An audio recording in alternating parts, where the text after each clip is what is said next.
exactly is the stuff that legend is made of? Legend. A legend, it seems to me, is comprised of people, places, and things. J.R.R. Tolkien, the writer of great fantasies, the Lord of the Rings and the Fellowship of the Ring, says that a legend is comprised of truth. What does he mean?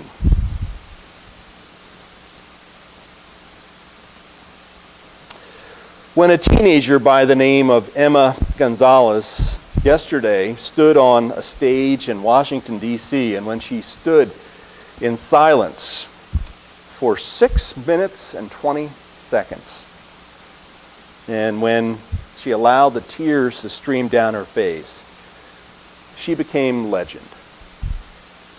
When Fred Rogers, with a few puppets, a few inexpensive sock puppets, and a pair of slippers and a cardigan sweater, when he went on the air 50 years ago in Pittsburgh, Pennsylvania, he became legend. When Rosa Parks sat on a bus seat and refused to get up, she became legend. When the French police officer Arnaud Beltrame volunteered to take the place of a hostage in a supermarket standoff with an ISIS gunman, he became legend. But then there's Judas. Judas the hero. Judas is also a legend, but a legend of a different kind. And the lesson to be learned from the legend of Judas Iscariot is, I think, buried in the field of blood. And if you want to know where the field of blood is located, we don't need to go to Jerusalem. We don't need to go to see the coordinates of the actual plot of ground that they're referring to. It seems to me all we need is an acknowledgement of the strangers in our lives. The strangers, the foreigners. At the foundation of what I want to say this morning, and it's not, to be honest, it's not completely thought out. At the foundation of what I want to say this morning is this little detail recorded in Matthew 27, verse 7. And that is the money that Judas threw back into the temple, the 30 silver coins that he no longer wanted, accepted. That money was used then by the chief priests to buy a piece of real estate for people who did not belong, for foreigners, for those who would not receive a legitimate Jewish burial.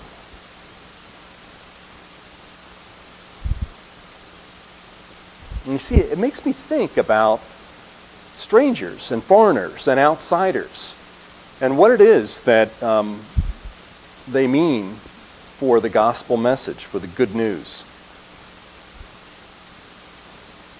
Alice Walker, who wrote The Color Purple, she also wrote this interesting short story about a black woman who wanders into a church, and it's an all-white church.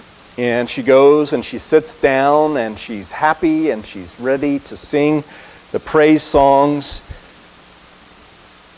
But the ushers, the official ushers, the deacons in the church, they approach her and they say, "You know, you don't belong here, Auntie." And why was she there?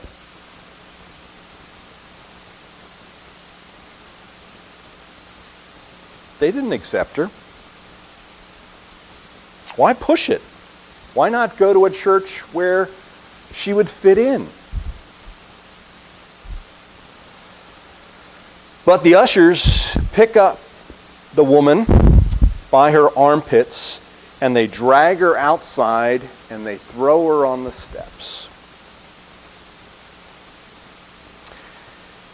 And in the short story that Alice Walker tells, the next thing we know is that same woman is wandering down the highway and she's blinded by these traffic lights. Are they traffic lights? She can't be sure. And then suddenly Jesus appears and Jesus is walking alongside her, matching her every step. And Jesus picks her up by those same armpits and carries her.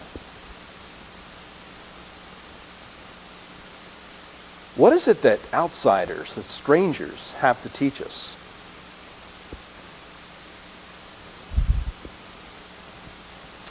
In the 1969 novel by Shinshuko Endo, it's a novel called Silence, and I may have mentioned it to you before. These Portuguese missionaries are sent to 15th century Japan. And the Japanese at first welcomed the missionaries, but then after a while they started to resent the missionaries because they were changing the way of life in Japan. And at first the Portuguese missionaries were persecuted. The Japanese put them to death. But they found the more that they put the missionary priests, the Jesuit priests, to death, the more peasant farmers would convert to Christianity. And so the magistrate of the Japanese province, he developed a new policy, and the new policy was this.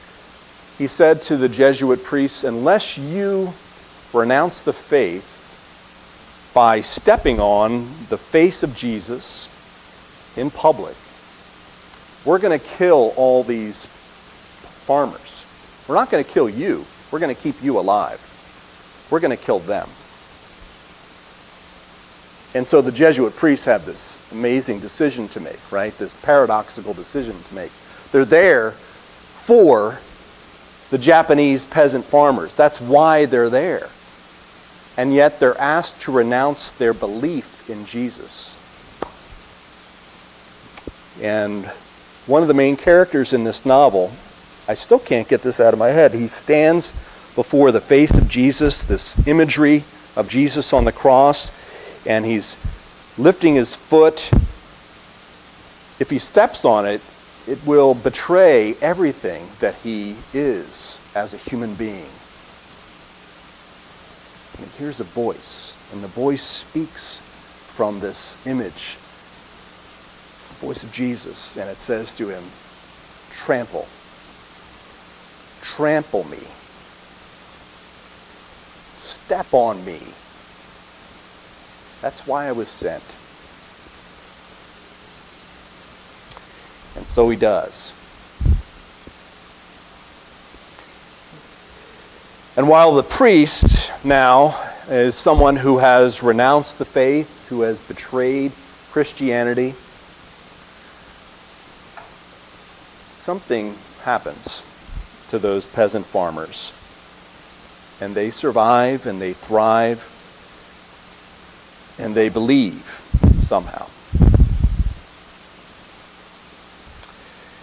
Now, I don't know what's going on here at Origin Church. We're hanging in there, right? Look around. Here we are in this interesting place, you know. And it's kind of funny, you know, when I come in here and I recognize your faces and you recognize me and we're friendly to each other. We got some new folks that I just met today, which is great, but you guys are also very friendly. And I keep thinking to myself, why are we doing this? And the reason can't just be because we're friends. The reason has to be something more than that, right? It has to be for the stranger, for the outsider, for the person that doesn't belong.